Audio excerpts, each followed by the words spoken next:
Hey everybody, welcome to Big Blend Radio. Today we're so excited to welcome back Jim-Ostdick. Jim is the author of Palomino and the Dream Machine, a retired dude's bicycle tour around the lower 48 United States. Well, you see, he's not just the author, he's actually doing this stuff because he is a little crazy. And he's also the author of Palomino Nation, my 2016 crazy ass walk across America, because yes, he really did do that. And today he's joining us to talk about his latest book, Walks Far Man, in Step with History on the Pacific Crest Trail, because yes, he did that too. And he's also done parts of the Appalachian Trail. And as Nancy and I travel the country, it seems like there's nowhere that we've been that he hasn't. So this is cool. I feel like putting up a map about, all right, where has Jim not been so that we can go there. But, he was on our show last year with his book, Walks Far Man. And I can't believe it's taken a year to bring him back, but we're doing a series on the book because, if you look at the Pacific Crest Trail, it goes from Campo, California, all the way up to the border of Canada. And so we're going to do step by step, state by state, but California is a little big. So today we're going to focus on Campo, California, which is on the Mexican border, to the Kennedy Meadows area, east of what you know is, well, the eastern part of the Sierras. So welcome back, Jim. How are you? I'm doing well. Thank you for inviting me back. Hey, it's good. So it's okay that we can call you a little crazy, doing all these big Doesn't bother me. I know it's like, but adventures are good. And, what I love about Walks Farm, and I know we touched on this before, but this isn't just about hiking the trail, the Pacific Crest Trail, very famous. And a lot of people do it, whether it's, doing the whole thing 100% or breaking it up into different segments like you did. But you bring in you bring in the nature really well, the geology, which of course is your background as an earth science teacher, and but you also tell the story of the land, of the people, the indigenous people on the land, and which I think really brings this added level of respect to what you're doing. It's not just, hey, let's go do this big epic adventure, dude, and hike through it. Kind of makes you slow down and realize there's, look at nature, have a reference for Mother Nature and the land, but also those connections between the indigenous people and Mother Nature. So it kind of you put a deeper meaning into the Pacific Crest Trail. So what led you to do it on that level? I didn't know much about the indigenous people that lived on the land that the Pacific Crest Trail traverses. I didn't know much about that when I began the hike. And but I had some experiences along the way that I thought were interesting, and I thought they were kind of out of the ordinary, that made me want to know more about what was going on there. It started out with just about 4 or 5 places in this segment we're talking about between the Mexican border and right before you get to the High Sierra, which is the Kennedy Meadows area. So it got me interested, and so after I completed my 9 years on the trail, and I had all of these journals, about my stories and things, and I had worked on those for a long time with the intention of maybe writing a book. But most of the books that I've read about the Pacific Crest Trail were kind of similar, just here's what happened to me, here's who I met and stuff. So I started thinking, well, what about those little weird things that happened on the trail? What can I find out about it? And so I started asking friends of mine who were indigenous, Native people who lived nearby, for some help of finding out, who lives where, And so they gave me some books, and that turned into a period of a couple of years of reading and studying and trying to find out what's real and what is just sort of hearsay. Legends. But yeah. Eventually I weeded all that out, and I got a good map of what for this segment from the border to Kennedy Meadows, there are, I identified 8 tribal bands that used to, that is lands the trail crosses, okay? From in order from, Mexico to the High Sierra. So I started reading all these different traditions and cultural beliefs and stories and things like that, and it just made sense. It clicked.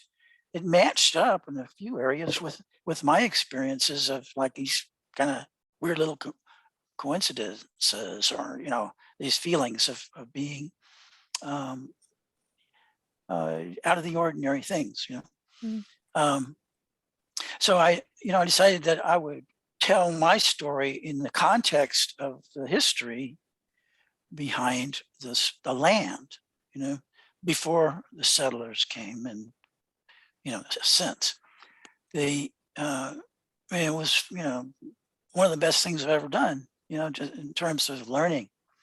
So I wanted to identify the bands. I wanted to hopefully create or point people in the right directions to having respect for their cultures and their traditions, and be entertained by some of the stories that have survived, that are passed down and now being written, that you can, if you try hard, you can dig them up. So to me, it enriched my experience, a whole lot, and I want to share that with people, and I hope that that if in the future, that there'll be more of that kind of thing happening, and I hope it comes directly from the descendants of these people who lived, now they got pushed off into reservations and things, but Right. they're still there. There are Mhm. still people out there who are descendants of the people who lived right there on where the trail is now. Mm. And to the extent that they feel comfortable, I hope they step forward, and they might find things that I'm sure they'll find things that I don't know, and they can educate us. And I think there also, a lot of history was passed down verbally through the years and generations. And I know now so many tribal members that I've talked to and we've interviewed say there's really a big push throughout the different bands to get the oral history on paper now, and to not lose the different languages, and the traditions as well. So it seems to be a big push for that. So I think it's important for all of us to kind of band together, not to use that word, but yeah, band together and really kind of capture this history so that it's not lost, and so that there's that extra respect. I think it's really interesting too when you think about the different tribal lands, who was there, then who got moved around. Some were able to stay in certain areas. And what's interesting too in the book is you share some of the legends and the stories, so there's that, It's fun. especially Idlewild, I still love that story, but um, you've shared some of the trading aspects, and I find that very interesting about what were they trading, and now that we're on the road, we're in the Pacific Northwest today. And by the way, we're in Ilwaco, excuse me. I think that's perfect. And we're recording on National Walking Day, so this is perfect. Yeah. Who set that up? We are across from a fire station, so just you never know what could go off while we do this. But we're on the we're on the Pacific side, but we're on the Lewis and Clark Trail. And I was thinking about this, knowing we were going to do this recording and being on this trail, like every morning, I'm just like, they were here. And you think about the Native American culture here in the Pacific Northwest, and we'll get there with you too, because we're going to do all this all the way to Washington. But when you do step on the Pacific Pacific Crest Trail, it's a whole different feeling being a reader of your book. We were in Oregon last year, and we were going from Bend area and Sun River down to Albany, Salem area. And we went through the Willamette Forest, and there's like signs for the Pacific Crest Trailhead. Yeah. And all of a sudden it's snowing. And I was standing there going, oh my gosh, you've got to think what it was like to be a Native American living in this terrain. Now we get in the car, put a heater on. It's like, so what I think is so great is as a hiker on the Pacific Crest Trail, no matter if you're doing it all the way through or piecemealing it, when you're hiking and out in the environment, that's as close as you're going to get to history. Do you know what I mean? To feel what it was like, other than we still Yeah. have jackets and In parkas and nature. Yeah. yeah. But so I think that's what's so cool is you've put history in the native peoples have such reference for nature that you've brought that all together, and what they're trading shows also about where they are and who they've met, which is, to me, I go down rabbit holes with that too. I used to Mm. do beadwork and jewelry making, Oh, and I got into the story of beads depending on what the bead material was. Was it a shell? Was it a this kind of bead? What was the colors? Because in South Africa and Kenya, the different beads had each color had a meaning. And so I was making jewelry with like a story, and then I just went off the charts weird. I never made any jewelry anymore because I was so like I wanted to write the history of beads and uh-huh. trading, because there was almost a language in it, and it's interesting, I remember meeting an Apache gentleman up in Silver City, New Mexico, and here he had like, feathers, macaw feathers and things that, came from the South Oh, and is yeah. still in his family to this day from the trading. Mhm. So, did you find yourself getting into all of that too and kind of looking at what they were trading according to even the geology, right? Yeah, the sort of what you get from, maybe it's changed now, but what I got from when I was growing up from the history, or my impression from my my elementary education, was that when the pilgrims came over from Europe or whatever, it was basically an empty continent, and there were these people who were miserable and living in horrible situations, and they weren't very many of them, and that turns out not to be true at all. That there were you know hundreds of thousands of Mm, people that lived in North and South America, and that they had trade routes established. They weren't paved highways. They were trails and routes that could be covered on foot. Where if you needed, not everybody has obsidian in their backyard, to make arrowheads and spears and things, but somebody on the other side of the mountain might. And those people on the other side of the mountain might not have seashells and stuff, and so there's always been people like me. There have always been people who just start walking, and they existed a long time ago, and those were probably the first traders, the people who had itchy feet. They just had to go, and yeah.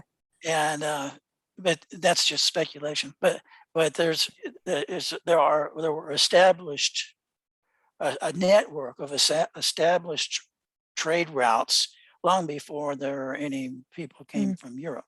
mm, And and the so the um,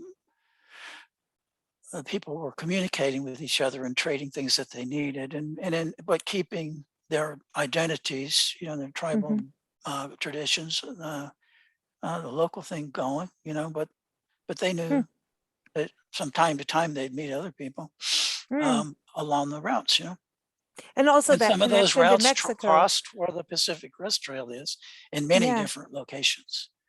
Because going from Campo, it's so funny because you're on the border of Mexico, which that border never existed. You've got to think. So you've got the Native American history, you've got, the Mexican history, you've also got the Spanish for sure who came through. And so there's all this history that does affect the tribes. So when you were doing research, did you get, stuck into those avenues of who who was there and who was where and when? Because you've got to think, ancient times. There's Yeah. tens of thousands of years ago, but then there's kind of still modern history, if you will, The Kumeyaay is Mm, the modern name for the tribe that lived right where Campo is, right where the border, Mexican border. Their land was extended north of what our border is now and south, you know. mm. Um, so they had this patch of land, and it was based more on the coast, you know. They lived close to the coast. They weren't They stupid. always They did. lived at Yeah. the beach. Yeah. Yeah. But they had all this territory that was their land, and they traded with people.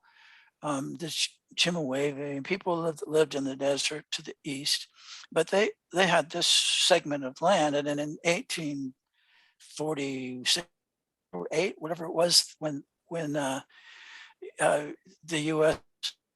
fought with Mexico and took over California, they drew a line, a border, right through the middle of the Kumeyaay territory, and separated, what would be the Wow. U.S. from Mexico, and it was a treaty they had for winning the war with Mexico. And they just ignored the fact that there were this group of people who been living there for thousands of years, Wow. and so to this day there are members of that tribe who are dual citizens of the U.S. and Mexico, because they don't really think about that as being anything but somebody's fantasy, that little borderline. See, and that's the same as in Arizona, like the Hohokams and then the Tohotum Nation. When you go to Yuma, Arizona, where we've walked along the lower Colorado River, it's like, okay, the Kashans are here, the Kokopas are here, and then and all of these lines. Isn't it funny how we make lines? It's just like, okay, that's it. It's like eminent domain. Hey, we're going to put a highway, move your house. It's the same kind of thing, but yeah, and then, oh, by the way, we're going to put you on a reservation now. So there's so Yeah. much. It's interesting, the history. I'm addicted to the Anza Trail, the Anza Trail, the Juan Bautista de Anza Trail, because of that history. But it does kind of go in and out where you were too a little bit, I think, on the trail, and it's interesting because you do have that Spanish come in, and what happened to the Native Americans with them. It's just so intense how much change that they have gone through over all these years, and to have walked it in modern times of now, and then write this book. Do you want to go back and redo the trail now that you've got all this extra history? I mean, because for someone now who has not done the Pacific Crest Trail or has started to do it, I think they're going to have a whole different way of walking this trail now because of having that extra knowledge, and that, and I'd want to take the book with me. Actually, I think that would be something to do, even if you could get Put it it on on a your Kindle and phone. phone. Yeah. Yeah. So that you can really kind of connect. So do you want to redo it?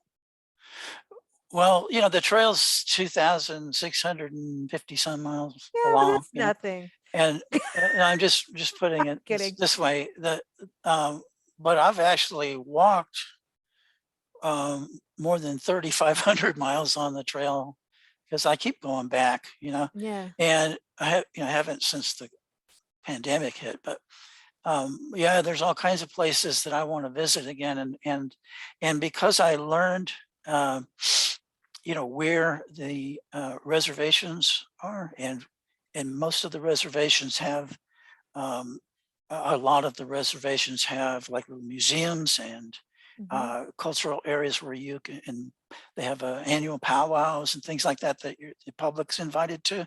I mean, I want to go back. I want to go to all those places and talk to them, and see what I missed, what I got right, and what I got wrong.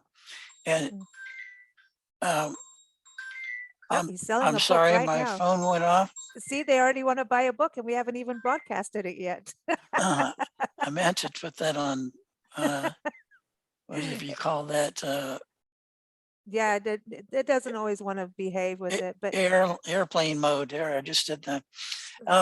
Yeah. So, yeah, I'm glad you asked that question, because I really, I want to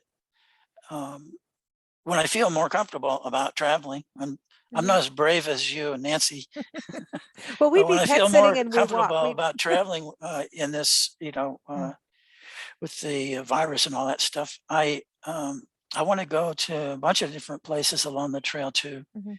to refresh my memories, and see it in the light that of what I've learned by doing the book.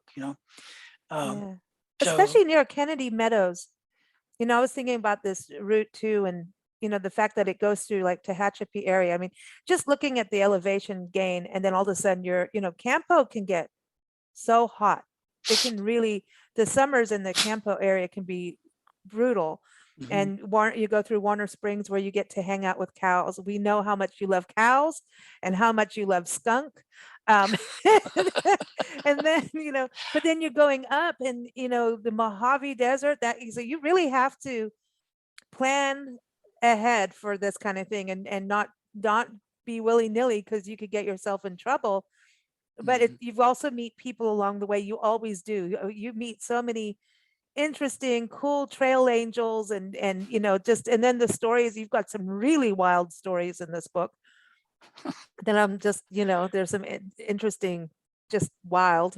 Anyway, I think there's some people experienced desert psychedelia that you might have stumbled on, but They, going up yeah, into, lots of different characters, yeah, everywhere in the world, yeah, you but do on the trails. desert seems to attract a certain level of craziness that, I mean, I never felt threatened, Mm-mm. but I found I met lots of people who were, just pretty much uh, outside of society. Yeah, yeah, it's an They experience. just they just sort of gravitated to them, and some of Yeah. it I'm sure had to do with either past or present Mhm, drug or alcohol use. mhm, They had those mental issues. But like I said, they didn't threaten me. They were just, mm.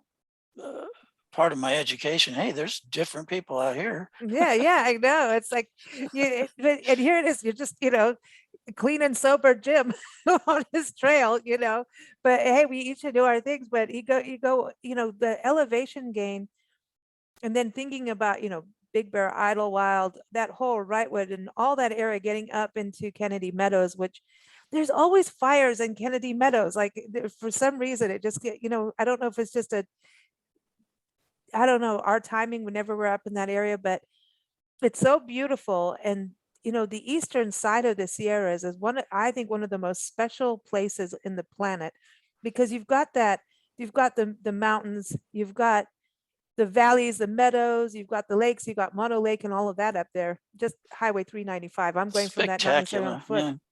Yeah. It's crazy. And it seems like Shh, the history. don't talk about Highway 395. There's too many people going I there, man. know, but I love it out there. I love it out there. Then you got, Death Valley nearby. So the ecosystems are, I mean, just if you just think about the different terrain you walked over from Campo all the way up, that is pretty mind blowing. And then you think about all the people surviving. I mean, how do you want to be in the Sierras like in winter? I mean, it's a little cold. Well, they didn't always do that. They Mm, had their homes usually down in the lower areas, and then they would go when in the warmer months. They would, just like we do today. We go to the mountains, and we yeah. go for hikes and stuff. They would go up there to get, at certain times of the year when they knew that there were the game was plentiful. They knew where Mhm, the acorns were.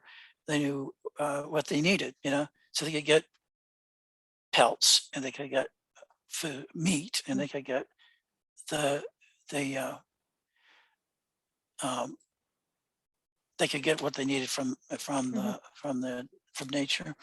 mm, Um, the the the I don't think they actually lived in the mountains during the winter time. mm-mm. At the higher elevations, they would move up and down It's just the kind of like season. elk do. I mean, when you go on that Yeah, area, so like the the animals elk do the come same down. thing. Yeah, Yeah, they do. You work yeah, with nature. Yeah, that's what I think there's some of those lessons as you work with nature, follow what Mother Nature is doing, for your own survival, and you're being better to the planet at that time. yeah. So, going from that with, they're hunting, they're, living off of the land and having to move. And then, I mean, when we move people around, you're taking away their way of life. And this is something too, when you think, as we travel, all over, well, like Oklahoma, and then you'll go see like, oh, you moved them from this area to here, and It's they a have to really start important over, point. Yeah, you know? because um, just just about any information that you find about any of the tribes, there's something that's sort of central to that is the notion of sacred places Mm, and the notion of where you're born is is that you're part of that actual land, you're tied to that. This mm, is who you are and this is who your people are. And they've been there for a long time. And it's, you talk about roots, but I mean, how long has the US been around? A couple hundred years or whatever. They're talking about, maybe 14,000 years or something, mhm, So that, that's a completely different way of being, mhm, and then to be just taken away and said, "Oh, we're going to move you over here. You can live with these people who don't have, who were taken away from somewhere else, and you're gonna, we'll put you up in some wood shacks or something, yeah, without any and cut your electricity, hair, cut your yeah, hair. and put you in a school like you learn a different language. I mean, that's all just, um, you know, psychologically damaging and spiritually damaging. Mhm, The you know, we talked about Warner Springs. That area is Capano territory, and they were. We talk about the Trail of Tears. Most people are familiar with that from the eastern part of the country. Oklahoma, how the Choctaw and the mhm. Cherokees were moved from the eastern part of the country into Oklahoma and put on reservations, many years ago. But there was a Trail of Tears right there, what's now Warner And you have Springs. images for that too in the book. Yeah, it's documented. Um, and there were like 250 people left in 1913 or something like that. That all of a sudden they decided, we're gonna turn this into a resort, and we don't want to have to deal with you anymore. So we're going to put you over in the reservation in Palo. It's 45 miles away or something. And they just made everybody walk or ride in wagons over to the place and Hmm, stuck them there. Um, that's and, crazy. and I don't know. I mean, it was just it's hard to imagine the attitude that people had toward uh, the indigenous people. I Fear. mean, most people now would say, that they're human beings like we are, Yeah, and it's we're all the fear. same, basically. And uh, back then they just said that they don't count. They're Mm, they're not really human. We'll just get mm, rid of them. And yeah. it's just that to me is like something. It's unfathomable. It's insane. I mean, Africa was like that, Oh, living over there. I mean, it's like, all that. yeah, different areas. It's like, you know, tame the wild beast. They were savages, and it's like, Mm. what? They're human like us. And yeah, they live differently, and they live, more spiritually conscious. They're more aware of their land. They don't, they don't destroy, and they're not going to go. I mean, there were some hunting methods, especially with buffalo, that was a little bit extreme. But in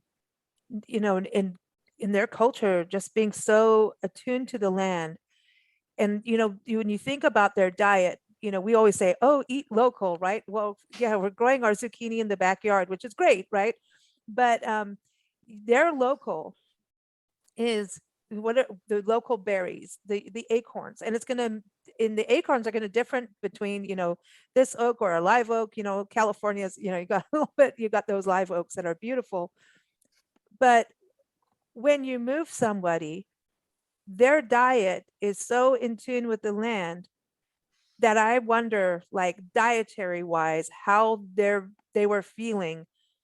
I mean, obviously upset anyway, but on top of that big upheaval, you're now not living on the food.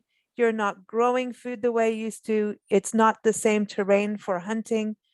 It's a whole new set of, as travelers, okay, we go somewhere, there's different foods, but really you can get rice anywhere, right? It's just not that different. Yeah. You know what I mean? We can go to a grocery store or whatever, or order pizza. But when you're moved in that way, your traditions, your food has changed. I mean, when you go to the Anasazi area, those beans are different than the beans you get, the pinto beans you'll get in California. Oh, So I'm wondering about that part for them because because they were grown in that soil, right? yes. And that's the way they feel about themselves, is that Mhm, they are different because they are from this soil, this actual part of Earth, mhm, that they're different from you are because you come mm, from a different, some other part of the world. The idea that sacred land, sacred spaces is is a uh, is central to understanding or mm, beginning to understand anyone who's has native blood. mm. Um, There's also some of the Paiute tribes that did not want to go in the reservations and said, I'm not doing it. We're bailing from that and we're going rogue kind of thing, mm, and so it's and some of that you'll find up near, I think it's Big Pine, Lone Pine area. They're not necessarily, banded together, and it's a so they really kind of lost out on getting any kind of when things go wrong, help, or they really were oh, on their own, by those decisions. But it was, I think, mostly the Paiute up there mm. that Well, just um, they have the reputation of being fierce fighters, and resisting for a long time. mm, There's a story of in near Kennedy Meadows, just south of there, is Lake Isabella, oh yeah. and that was, it used to be before they put a dam on the Kern River that feeds the South Fork of the Kern River. It was just open. It's just a river going through there in open land, right? And it was the land of the Tubatulabo. It's hard to spell and hard to say, but that group of Indians was, they kind of got caught in the crossfire of the whole U.S. Army coming through and trying to, help settlers take that land. And I believe it was,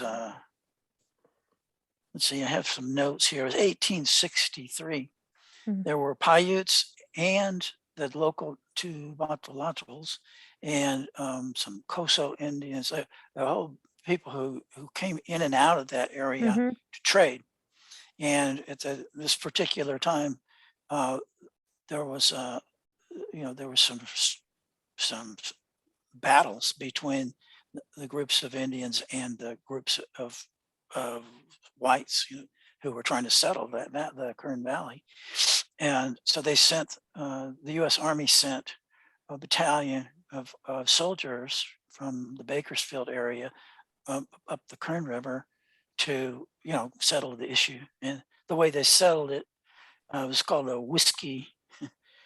uh, whiskey flat massacre of 1863. They I've heard of that. rounded everybody up, all the natives up, and they had this kind of this one chief, a local chief who was sort of friendly with the settlers. He was trying to get along with them, and they got him, brought him over, and said, you know, here's all the people we rounded up. You know, are there people in here that are good people that aren't going to fight? And they said, yeah. And they took them out and left 35 natives of different tribes, of the three Wow. different tribes, and they just killed them. They just stabbed them and shot them to death, right, right there in one day. Didn't give them any chance to leave. And then they made a report. I put the report in my book. I was this general, or this leader of the battalion that came, and he said, we have deep regret that we had to do this, but we had to set an example for those Paiutes up there in Owens Valley that they either had to conform or else they would be killed, or chased into the desert so far that they wouldn't be able to survive Wow. because of the elements. When we've gone through Owens Valley area, I always get a weird vibe, and I wonder if it's from that. There's a Well, weird vibe up there. You know what I mean? Kind of a there's all kinds of places that you can feel mhm. something happened here. Yeah, You know, yeah. yeah, I mean, That's and it's yeah. not restricted to of course, to the Native Americans. There's the Japanese internment camp there right by Lone Pine, and you can feel that if you have any sort of sense about Mm, you, you can feel the wrong that happened there, yeah. and maybe you're feeling many wrongs before that. I know that's the history's crazy. I mean, I even think about what happened in your neck of the woods up in Fremont Peak, with, Fremont up there and the whole, that whole war. And you think about, like, what are you doing? This is cool land. You're not supposed to fight on it. I always think about all these battles. Like, does anybody stop to think that the animals don't want to hear your gunshots? You when we were in Gettysburg, Nancy and I mean, I almost had a nervous breakdown. I mean, I'm not kidding. I literally, I, I was I just kept going, I'm overwhelmed. I am so overwhelmed here. And it was kind of like in between COVID things, where we were suddenly allowed out, but we were trying to stay away from everyone. And I mean, that's what we do. We're either in a park or in a house with dogs Yeah, and cats and smart. chickens or whatever. So we just, and we just don't hang out that much because we don't want it. And we don't want to give it to anyone either. And the Gettysburg scared us. There were people everywhere, and people were walking on sites that they shouldn't be. There was just this, and to really understand how this battle went down, and you could see how many and who, and it was heavy. Nancy and I had to go to a picnic area and just stop and hang out with the squirrels and the woodpeckers and the cardinal birds because we had to Hmm. chill out. And I'm going, what happens in this kind of setting? Here's this pastoral, beautiful setting, and there's farms around where they were blowing, I know the Civil War, it's completely other side of the country too, but it's that same thing. These wars would come and you wonder about the deer, and I just, I think about that. And War is always, now more than ever, it's the most environmentally degrading human activity. yeah, I it's mean, never sad. mind the people who die. I walked through Antietam on my walk across the U.S. Oh my God. And yeah, same vibe, and you think about what all the leftover damage, that um, that place is not. There's some birds that live there, but you don't see a whole lot of it, of Yeah. mammals, yeah, because it's permanently scarred. Yeah. I wonder what the animals think, just, a bird watching, look, they're shooting each other. I know it sounds really weird, but I mean, or spearing each other or whatever, there's just that, like, yeah, it's sad, and you do feel things. And I think that's the beauty of walking. I'd love to get a, um, just There's walking barefoot too. There's a lot of people I know that do barefoot walking. At one point, I was very, very barefoot person. Now being on the road and you're in different places, you don't necessarily want to take your shoes off. And the human areas, the nature areas is not a big deal, but now my feet aren't doing it. But yeah, I have a friend Robin, and she went barefoot all through the Daintree forest in Australia with all the snakes, and she was like naked, all just naked and barefoot, and hung out with the animals and got to a place where she could just chill and communicate, and they got to know her. So it's it's cool. But I think when you're walking, you're at such a slower pace, and like Nancy and I are not these when we're dog walking now, some dogs will take you faster than others. But when you're walking, you're at a different pace. It allows you to have those eyes wide open. It's tiring for sure, but invigorating as well. But I think because you're walking, you really have a different vibe. It's different than being in a car. You don't get the same kind of vibe. It completely changes you. Anybody has done, I mean, you know that from walking, Mhm. being a daily walker. But if you did it, if you're out on one of the longer trails, for months, and um, you're you just everything just comes down to right here, Mm. and you have your experience of the natural world is so real, and Mm. like this is the way it should be, Mhm. and it changes you, it changes you completely, and it brings peace. It brings it brings the quality of just paying attention. Mm. Um, if you if you learn one thing, it's you learn to pay attention, Mhm. and stay right where your foot is Mm. striking the ground. Yes, because there's And rattlesnakes, Jim. There's then yes, rattlesnakes. yeah, there's some stories in my book about that. But you have, it changes your perspective, and Mm. you carry that into, when you inevitably have to get off the trail and go back to the concrete world. Yeah. You carry that with you, Mm.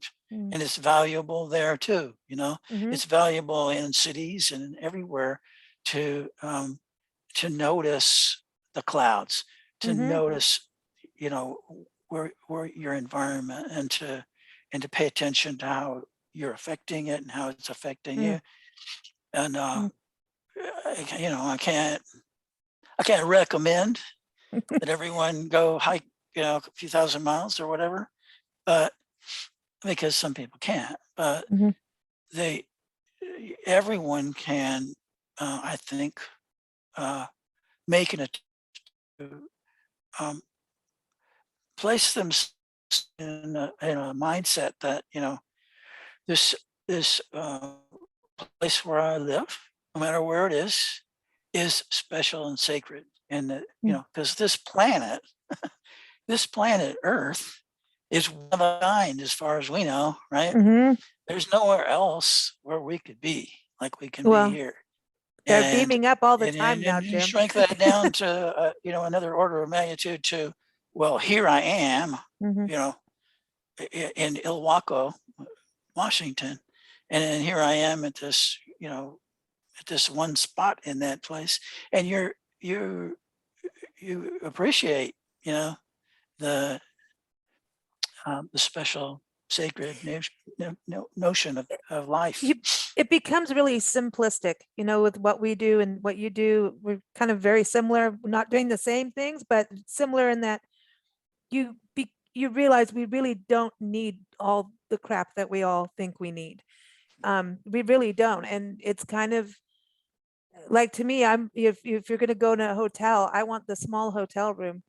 I don't, with the view, right? I like that, but I don't need the big mansion. I don't need the lot, like, I don't need more than my suitcase of clothes. Nancy and I even have to look and go, we really need to go clothes shopping because these clothes are done, but we're just so like, who cares? So, you know what I mean? You just kind of realize, like, even hiking and doing those epic kind of walks, this is who you are.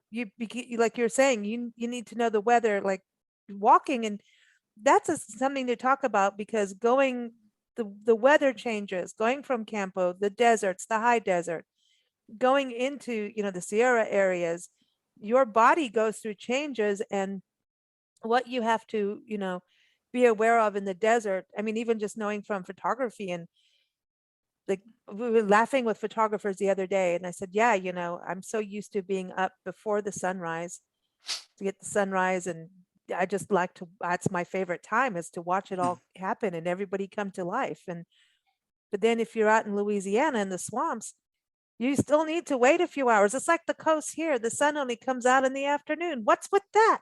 Yeah. So you have to kind of change your perspective as you go. So what may work in the desert, like you need to get walking really early, maybe you don't need to when you get into the mountains. You know what I mean? So it's a little different. So how do you acclimate? You just kind of slowly acclimate? You try to prepare before you go? Well, for those of us who living at this time, we have the internet and we have all kinds of information sources that help us make the kind of decisions of, well, what's it going to be like? What have other people experienced, in a certain part of on a certain part of the trail. So you can make gear choices and clothing choices and stuff like that that match, where you're going to go. Like when I was coming up to the San Jacinto Mountains, I knew there was going to be that would be the first place I would hit some real snow. I sent myself an extra pair of socks and an extra layer of to put under my jacket for up there. And then when I came down, it was like burning hot in the desert. I sent some stuff home, Mm. but there's an interesting Mount Laguna is 45 miles into the trail from the border. And it's the first little place where you can, get, have a place to eat and stuff. Mm-hmm. Um, and just to the west of that is Mount Guate, which I can't pronounce the Kumeyaay name of it. It's real long and I don't know how to pronounce it. But it in that language, it means the big house. So there's this mountain to the west of Mount Laguna that the native people believe was inhabited by a spirit who just was mean and vindictive and would create bad weather and hurl it toward the people to the east of them who they didn't like or they thought they weren't being, that needed to be shook up or whatever for whatever reason. And I experienced that when I got to Mount Laguna. Out of nowhere, it started sleeting and snowing, and I had like a 24-hour crazy weather episode that I wasn't really prepared for. I mean, I had a tent and I was warm enough under my quilt and stuff, but for that one day, it was a shock. Yeah, I know. and It's like, what did I do? What did I do? yeah, and I didn't know about the big Yeah. house at the time. Later on, when I was researching through the book, I learned about the big house, and I went, oh well, it was just they saw a rookie coming, and they handed me some snow. Yeah. Oh man. But that's you you have mostly good days. You learn to deal with the heat by getting up early, walking for a bit, find some shade, rest during the middle of the day, and then hike until it gets dark. So you split things up. You're really careful about water, and if you're not, then you make a mistake and you get really sick, and then that's sometimes how you learn. I remember going up north of Tehachapi, between Tehachapi and Walker Pass, which is getting really close to Kennedy Meadows. The trail goes up on a ridge. You're very exposed to intense heat, intense sun, and the wind was just It's crazy. insane up there. I could not even, I mean, I'm not exaggerating. You forward to take a step and the wind would blow your leg over, one way or the other, half a foot or something. And it was kind of funny, when you're doing it, because you didn't have control. That's- And I was like just getting bounced around on this little narrow, uh-uh. 4 foot wide trail, just bounced around toward hitting the bushes and side to side. No And way. I had my hat in my hand, and it was just the most insane wind that I'd ever been into, and still to this day. And Wow. I think I talked about this before, and that was the same section where a coyote walked the whole thing with me, about 50 yards away. And it didn't bother, the wind wasn't bothering the coyote at all. It was just kind of trotting along, looking at this dummy with the hiking poles, trying to stay upright. But that, was a few miles worth of really crazy wind with a coyote matching my pace. And every time I'd look over there at the coyote, he'd move off a little bit. And then and then when I looked at the trail, he'd move back to his little path. And I never, every time I looked over there, he was always looking at me, No, and he was just trotting, just like, there's nothing to it, he's your buddy. You're going on Yeah, a dog walk. I don't know what was going on with that coyote, but he Well, he's made a me trickster. pay They're the attention. tricksters. They're Yeah, the tricksters, and maybe he was just like watching you. Maybe he thought it was funny. Look at this dance this dude is doing. I like he was playing with me, yeah, or Oh, she, I don't know which one. yeah, yeah. That's cool. I mean, it's so many cool memories. I really, you've been watching your blog posts that you've been doing because you've been out hiking in all these cool California parks, and encourage everyone to go to palominodream.blogspot.com. You can also find Jim's daily posts on our 1 Hour Walk Facebook group and our Parks and Travel community on Facebook, which we love when you post up there. So thanks for keeping us all inspired on all your adventures, because you're out there all the time, every day, and now you're photographing trees, which I love. We love our trees. We need Yeah. to plant more trees. But I do want to encourage everyone to get your book. Everybody, it's by Jim-Ostdick. It is Walks Far Man in Step with the History on the Pacific Crest Trail. You can get it through Amazon, all those great places. And keep up with us at bigblendradio.com. We air daily, except for major holidays. And even sometimes then we go, hey, hello, why not? So, and also we'll be speaking with Jim again. We're going to be doing this as a series. So next time we'll go from Kennedy Meadows to where? Where are we going in California? Donner Pass.